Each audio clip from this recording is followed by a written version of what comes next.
Today I felt like sitting down and recording and basically giving myself a pretty Valentine's Day manicure. So I went ahead, did the prepping and priming off camera, and I can link these nail tips in the description box. I know I've linked them in previous videos, but in case you're curious, they're from Amazon. And we're starting off with my Macart base gel after we dehydrate the nails.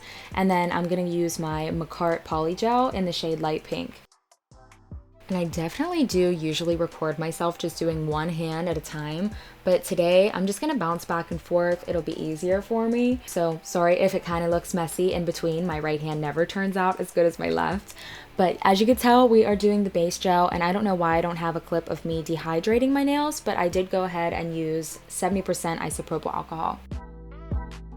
Once I pull my nails from the light, we are ready to start with our poly gel. So I'm pretty much just explaining this again. If you've seen other videos on my channel, I've definitely learned since then. But same idea. Poly gel is just, I don't know, it's a good consistency, and I find that it's like the easiest for me to personally work with at home. The smell of acrylic in the house is just so much. So polygel is just easy, and I've figured out that it does last if it's done right. So the biggest thing right now is to build up that apex and just get a strong, sturdy nail. I'm definitely using some crazy methods right now. I see a lot of people who do, of course, the 3-bead method with acrylic. Now, polygel is definitely easier to spread than that. And since it doesn't ever dry, it goes in the light, you have time to work with it. So I kind of just keep bouncing back between nails, sometimes adding more polygel, just balancing them out. I certainly do expect to apply a second layer of polygel, but it just depends. If I got the polygel a little messy the first time, I'll go in with a file or my drill and just kind of even them out a little bit, get my shape a little bit better. But the second layer of polygel that I do is really to concentrate on my apex and make sure that everything is smooth and perfect where I want it. It's so easy to build up polygel. Like, I can't even describe it to you. At first, I had such a hard time learning this, but anymore, it's so much fun.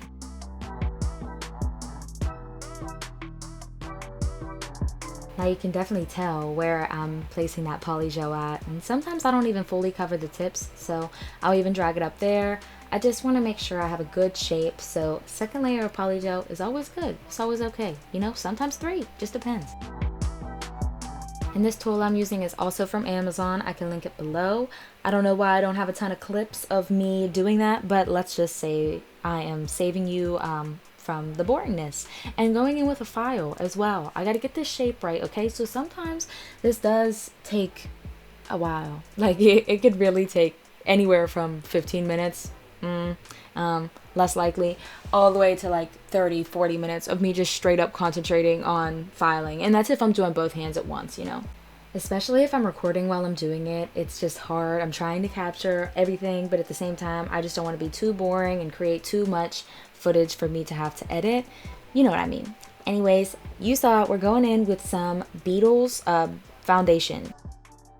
And we never did a whole lot of nails in beauty school. I never learned like nail extensions or anything like that. I mean, from the book, sure, but never hands-on. But one thing for sure that we always heard was your base gel is setting you up for the rest of everything, for where your paint is going to stick to.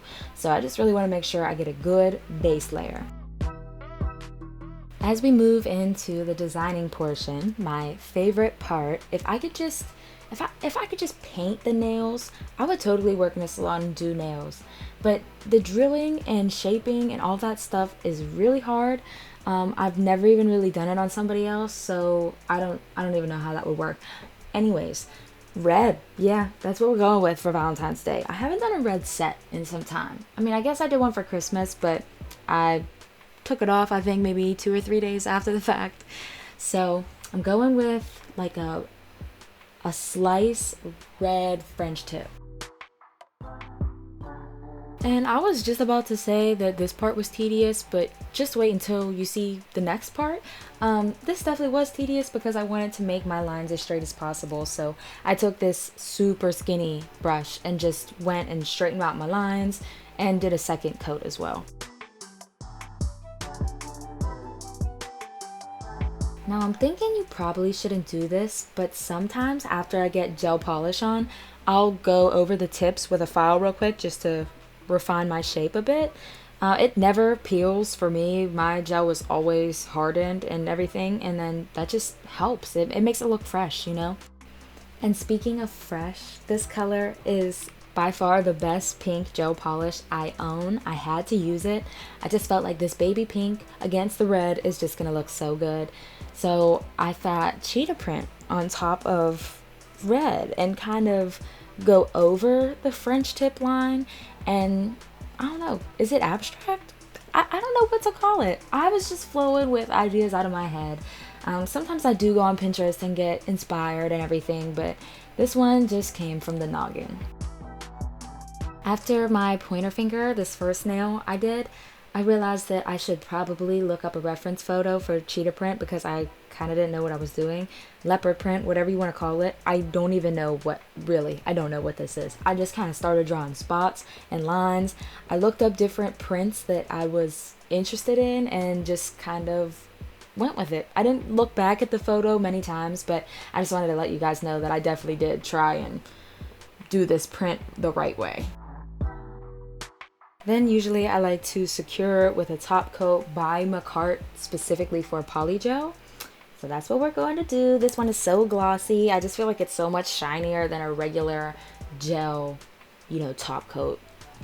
But now we are moving on to the right hand. Never before seen. Done. This is gonna be hard to watch. Okay, I am trying to become more ambidextrous when I'm doing my nails, and I'm definitely getting better at it, but certainly not the best. So I don't have much to say about this hand, but as you know, we're going in with that base coat. We need that first. I left off on that hand after I filed the polygel because I didn't want to do the base coat and have it sticky while I was doing my left hand, if that makes sense. So we gotta cure the base coat, of course, first, and then we're moving on to this beautiful purple shade that I felt would look really good with the red. At this point, you could probably tell why I am showing you how I did my right hand, just because I'm going to do a different design, different colors and stuff. Same French tip shape. Is it a French tip? I don't know. I'm just calling it a French tip because like the tip is done. But you know what I'm saying, like a pointed tip thing, And I wanted to use a brighter pink for the design on this hand, and I'm doing like a zebra print thing, and I don't know why I could not tell you, but I did not record me doing the whole design on this hand, but you could probably catch the drift. I just connected some lines and created some sort of pattern that I felt resembled zebra print to me, and it wasn't very good. My lines were not very on point, but this was certainly an out-of-the-box type of idea. I'm really glad I went with doing both hands differently. I hope you guys enjoyed it as much as I did, and I'll see you guys soon.